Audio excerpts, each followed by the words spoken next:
अब हम पढ़ने वाले हैं चैप्टर 2 जिसका नाम है पॉलिनोमियल्स। तो पॉलिनोमियल्स क्या होते हैं, है ना। सबसे पहले हम पॉलिनोमियल्स के बारे में थोड़ा सा जनरल नॉलेज जानते हैं इसके बारे में। पॉलिनोमियल दो चीज़ों से मिलके बने होते हैं, कांस्टेंट जैसे कि 1 2 3 और वेरिएबल्स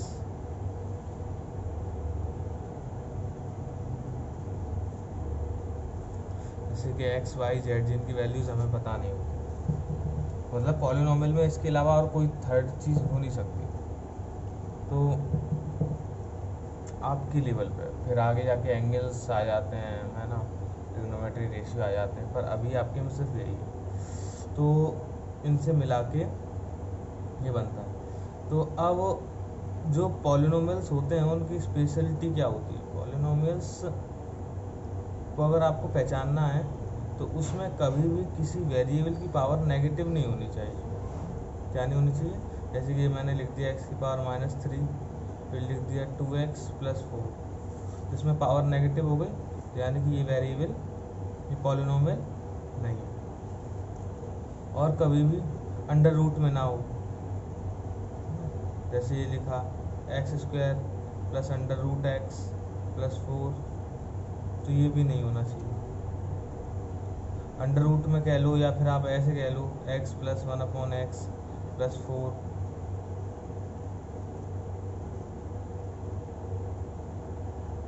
खैर इसकी पावर -1 होगी, पर ये सॉल्व होके पॉजिटिव हो जाएगा, है ना। तो ये पॉलिनोमियल्स में आ जाएगा एक तरीके से।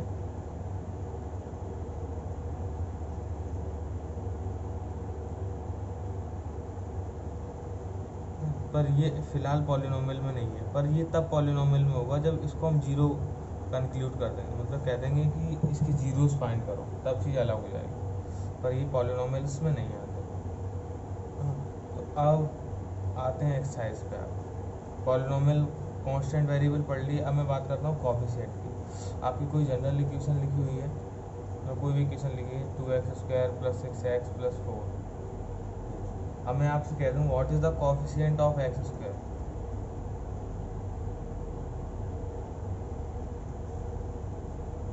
तो आप बोलोगे 2, यानी कि x² में कौन सा कोएफिशिएंट लगा है। तो आप देख लो x² को छोड़ के इसमें क्या लगा हुआ है, 2, तो यही आपका कोएफिशिएंट है। ऐसे में पूछ लेता कोएफिशिएंट ऑफ x, आपको इक्वेशन देंगे फिर पूछेंगे what is the coefficient x। तो ये हो गया 6, ये हो गया सेकंड टॉपिक, है ना। और एक कुछ इस प्रकार से आते हैं मोनोमियल्स, बाइनोमियल, ट्राइनोमियल्स, जिनमें सिंगल टर्म्स होते हैं, यानी कि प्लस नहीं होते, मोनोमियल्स। जैसे कि मैंने लिख दिया 6x², है ना, या फिर मैं लिख दूँ 5x, या मैं लिख दूँ सिर्फ 7। तो ये सिर्फ मोनोमियल्स हैं, इसके अंदर केवल एक टर्म आ रहा है। क्या आ रहा है? एक टर्म, एक टर्म, एक term. Binomial,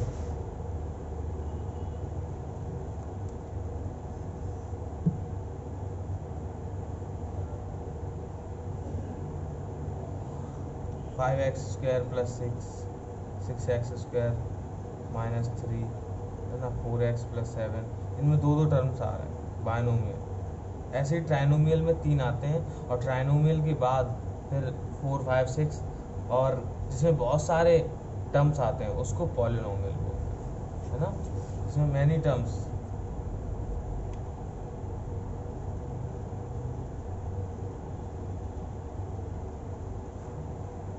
those are called polynomials. तो ये चीज़ें तो आपकी प्रीवियस क्लास की हैं, जो आपको पिछली क्लास से आनी चाहिए इन सब चीज़ों के बारे में। और कुछ होगा तो मैं बात बता दूंगा आपको, है ना। क्वाड्रेटिक इक्वेशन और क्यूबिक आपको पता होना चाहिए। लीनियर इक्वेशन कैसी, जिसमें वेरिएबल सिर्फ जिसकी पावर 1 हो, है ना, 2x + 6, है ना। तो ये एक लीनियर इक्वेशन है। लीनियर इक्वेशन इन 1 वेरिएबल है। अगर हम 2 वेरिएबल की बात करें तो 2x + 6y = 7, ऐसे भी हो सकता है, जिसमें 2 वेरिएबल हो, है है ना। तो ये 1 वेरिएबल 2 वेरिएबल ऐसे 3 वेरिएबल। लीनियर इक्वेशन में भी टाइप हो गया क्वाड्रेटिक इक्वेशन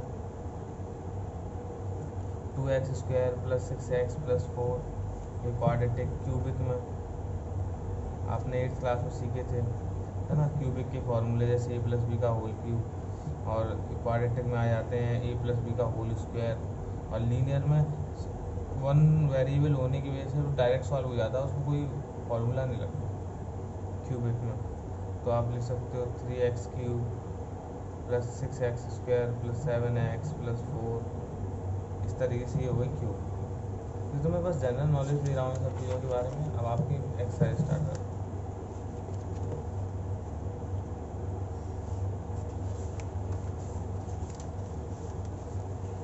तो पहला क्वेश्चन को देखिए, पहला क्वेश्चन का पहला पार्ट, इसमें पूछा गया है which of the following expression, इनमें से कौन सा एक्सप्रेशन है are polynomial in 1 variable. Polynomial हो, पॉलिनोमियल मतलब जितने भी टर्म्स हो कोई फ़र्क नहीं पड़ता। पॉलिनोमियल से मतलब कितने भी टर्म्स हो, जैसे लीनियर होती है वो बाइनोमियल होती है जिसमें 2 होने चाहिए, मोनोमियल होती है जिसमें 1 होती है, ट्राइनोमियल जिसमें 3। ऐसी पॉलिनोमियल हो मतलब कितने भी टर्म हो कोई प्रॉब्लम नहीं है, पर 1 वेरिएबल होना चाहिए, उसके अंदर वेरिएबल 1 होना चाहिए और वो पॉलिनोमियल भी होना चाहिए।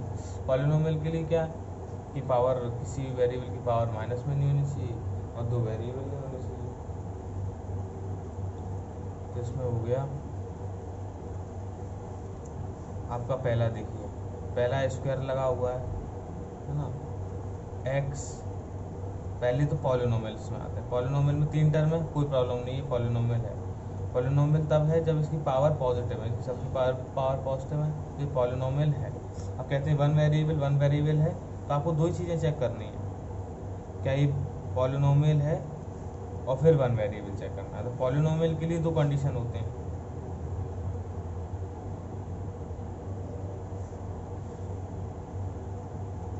पॉलिनोमियल के लिए एक तो टर्म्स होने चाहिए, टर्म्स के लिए कोई प्रॉब्लम नहीं, कितने भी टर्म्स हो कोई प्रॉब्लम नहीं।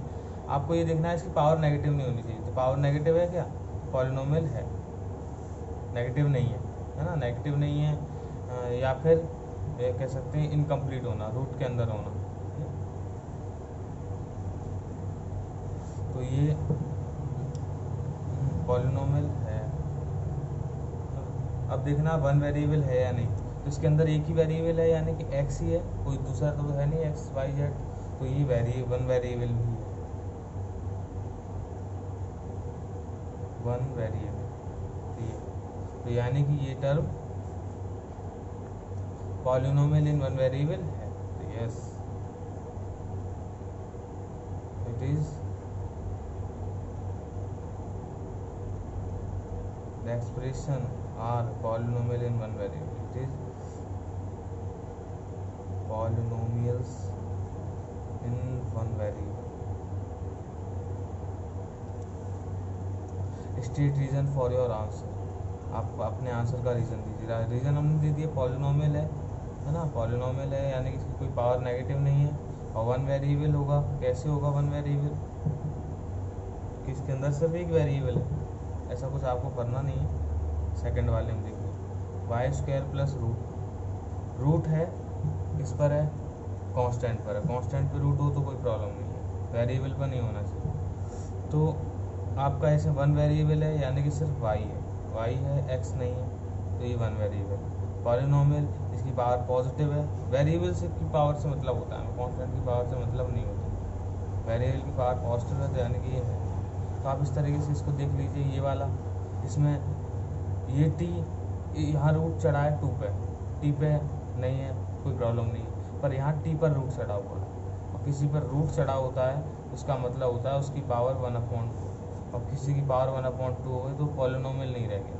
तो जब पॉलिनोमियल नहीं रहा तो ये पॉलिनोमियल इन 1 वेरिएबल नहीं कहलाएगा, क्योंकि 1 वेरिएबल तो है पर पॉलिनोमियल ही नहीं है, तो कैसे कह सकते पॉलिनोमियल इन 1 वेरिएबल। वैसे ही यहाँ y + 2/y, तो यहाँ y नीचे की तरफ है और नीचे की तरफ है, कोई भी टर्म नीचे लिखा होता है 2/y, इसका मतलब है 2 की पावर -1, यानी कि y की पावर -1 होगा, यानी कि पॉलिनोमियल नहीं है, 1 वेरिएबल तो है। अब 5th में देखें तो 3 वेरिएबल है x y t, और पावर सारी पॉजिटिव है पर बट वेरिएबल 3 है इसके अंदर, तो ये 1 वेरिएबल नहीं होगा। पॉलिनोमियल तो है पर 1 वेरिएबल नहीं। ठीक है, सेकंड क्वेश्चन पे आता है। जैसे कि मैंने आपको बताया था नेक्स्ट क्वेश्चन में कि कोएफिशिएंट बताना है ऑफ एक्स स्क्वायर। तो यहाँ आप देख लीजिए पूरी क्वेश्चन में ये लिखा हुआ है 2 + x² + x। इसमें एक्स स्क्वायर का कोएफिशिएंट क्या है, तो आप लिखेंगे कोएफिशिएंट ऑफ x²। तो आप देखिए यहाँ x² लिखा है। अब x² के आगे कोई नंबर लगा है, नहीं लगा। तो जिसके आगे नंबर नहीं लगा होता उसके आगे हमेशा 1 रहता है, उसका कोएफिशिएंट 1 होगा। वैसे ही आप अगर इसमें देखें तो हम x³ को नहीं देखेंगे क्योंकि हमें x² का पूछा है। तो x² के आगे कोई नंबर लगा है नहीं, पर इसके आगे माइनस जरूर लगा है। तो 1 तो होगा ही, पर वो -1 होगा। क्या होगा? -1। अब इसमें x को नहीं देखना है, हमें सिर्फ x² देखना है। x² का कोएफिशिएंट है π/2, तो इसका कोएफिशिएंट हुआ π/2। लिखना है ऐसे ही, पहले आप क्वेश्चन लिखें, फिर लिखें कोएफिशिएंट ऑफ x² इस क्वेश्चन के लिए, और आप लिख दें सामने। वैसे ही इसमें तो x² है ही नहीं, बट इसमें x² नहीं होता है उसका कोएफिशिएंट 0 होता है। यानी कि जहाँ पर x² ना हो वहाँ उसका कोएफिशिएंट 0 होगा। क्योंकि आप इसको फिर ऐसे लिख सकते हैं √2x - 1, तो आप इसको ऐसे भी एक्सप्रेस कर सकते हैं 0x²। ऐसे लिख दें, कोई फर्क पड़ने वाला है इस पर?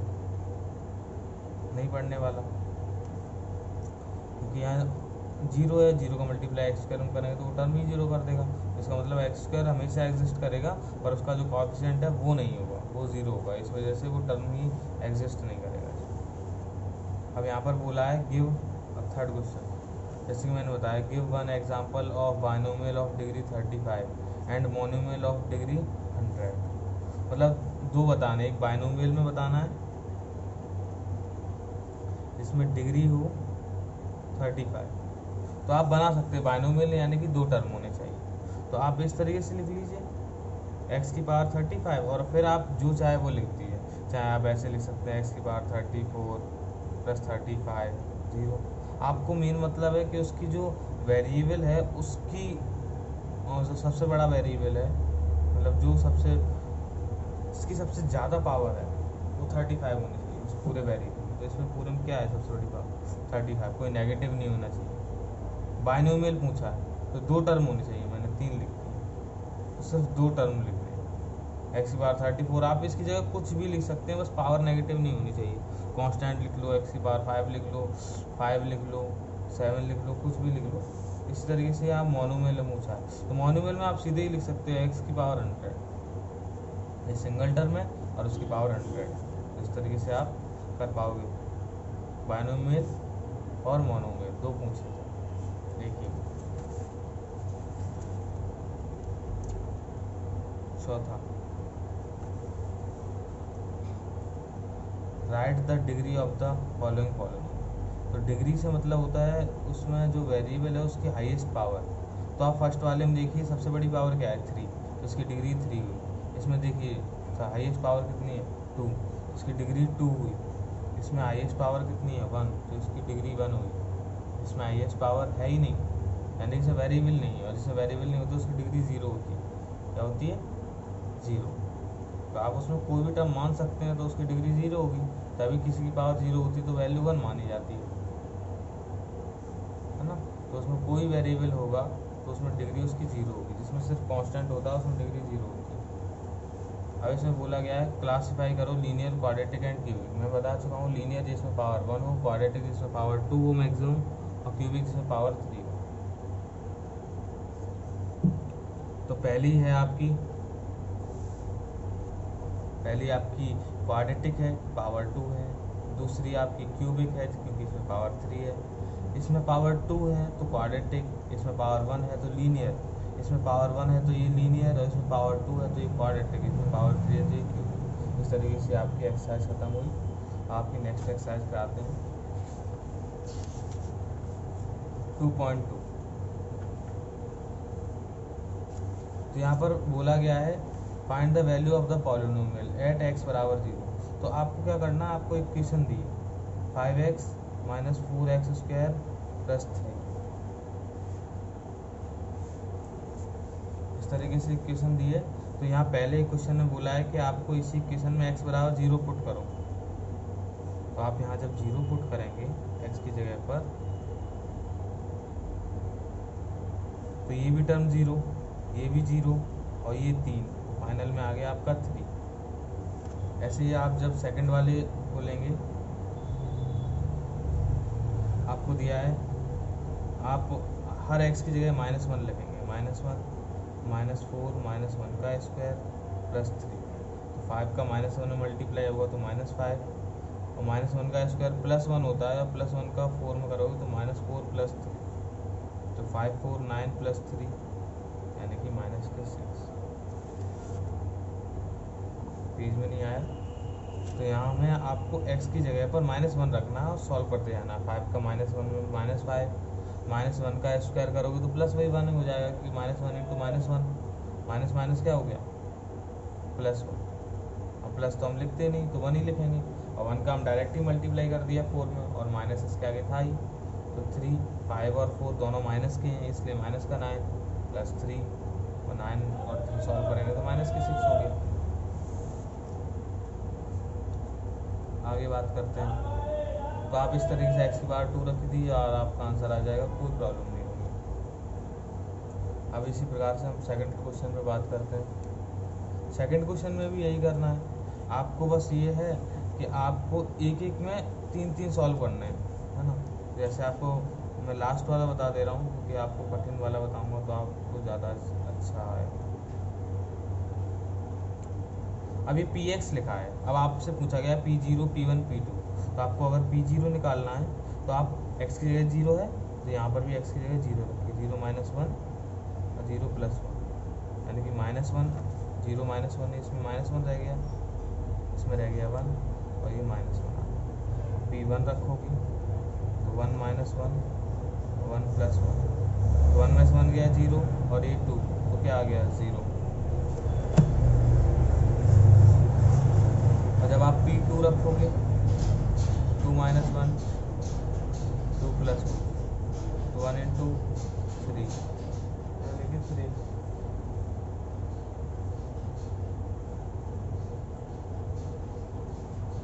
ओके,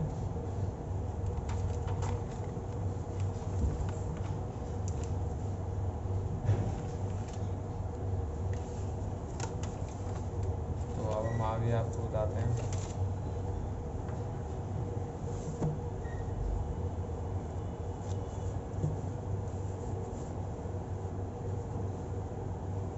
क्वेश्चन नंबर थर्ड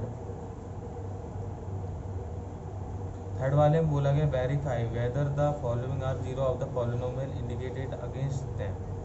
मतलब अगर ये इसको फॉलो नहीं कर रहा है, यानी कि ये जो x की वैल्यू अगर हम इसमें रखें और इस टर्म को 0 कर देता है तो ये इसकी वैल्यू है ना, तो इसको 0 कर रहा है, 0 बोला है ना, तो 0 कर रहा है। तो आपको ये बोला है px 3x + 1, तो आपको पुट करना है x बराबर -k1/3। तो यहाँ पर x की जगह px लिखा है, तो यहाँ पर आप -1/3 लिखने वाले हैं, तो लिख दीजिए 3 × -k1/3 + 1, 3 से 3 कट जाएगा, या -1 + 1, और फाइनल में आ गया 0। इस तरीके से आपको हर x की वैल्यू इसमें पुट करनी है।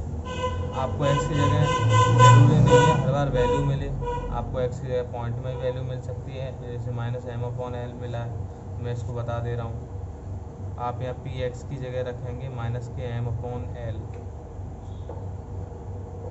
l x की जगह रखेंगे -km/l + m, इन सब में 0 आना है, l से l कट जाएगा, -m + m, और ये आ गया 0, यानी कि p -m/l बराबर क्या आ गया 0। तो हर केस में इसमें 0 ही वैल्यू आनी है। आप यहाँ इसकी वैल्यू इसमें पुट करेंगे,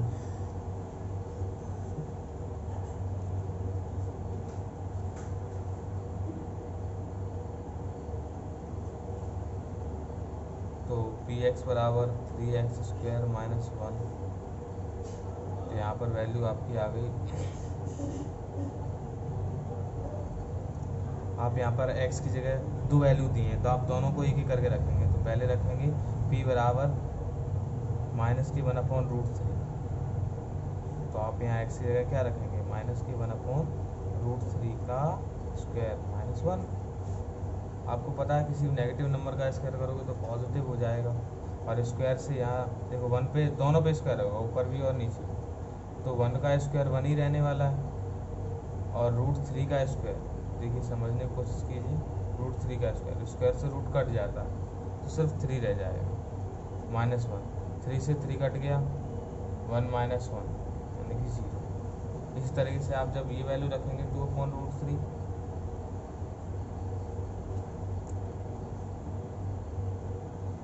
तो उस केस में आपका आंसर 0 नहीं आएगा। आप रख के देख लीजिए, मैं आपको दिखाता हूँ।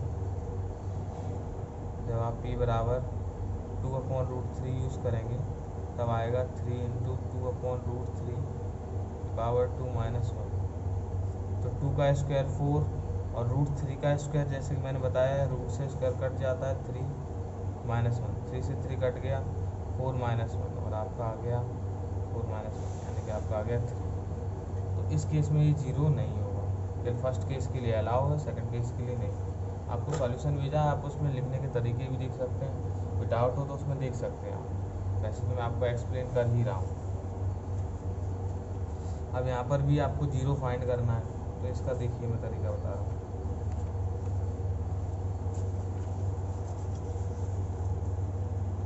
तो फोर्थ वाले क्वेश्चन में आपको क्या करना है, जैसे आपको px दिया हुआ है x + 5, तो आपको यहाँ लिखना है x + 5 = 0। हर बार 0 लिखना है, तो ये प्लस का 5 उधर जाके किसका आ जाएगा, माइनस का 5, तो x बराबर -5 हो गया आपका। इसी प्रकार से आप कोई भी उठा लीजिए, जैसे मैं थर्ड वाला उठाता हूँ। आपको दिया है px बराबर 2x - 5, तो ये हो गया आपका 2x - 5 बराबर 0। 2x बराबर 5, तो x बराबर ये पहले माइनस का उधर प्लस में गया, अब ये मल्टीप्लाई वाला डिवाइड में जाएगा, तो 5 इस तरीके से आप हर एक को कर सकते हैं, कोई परेशानी नहीं होगी। ठीक है ना, इस प्रकार से आपकी ये 2 एक्सरसाइज ख़त्म हुई 2.2, और आगे की आपको नेक्स्ट वीडियो मिलेंगी, आप इन्हीं को प्रैक्टिस कीजिए। एग्जाम्पल देख लीजिए, मैं आपको बुक तो भेज ही दी है, आपको चैप्टर का NCERT का फुल नोट्स भी भेज दिए, सॉल्यूशन भी भेज दिया। अगर आप अब भी नहीं कर पा रहे हैं तो आप अपने साथ धोखा कर रहे हैं और कुछ नहीं।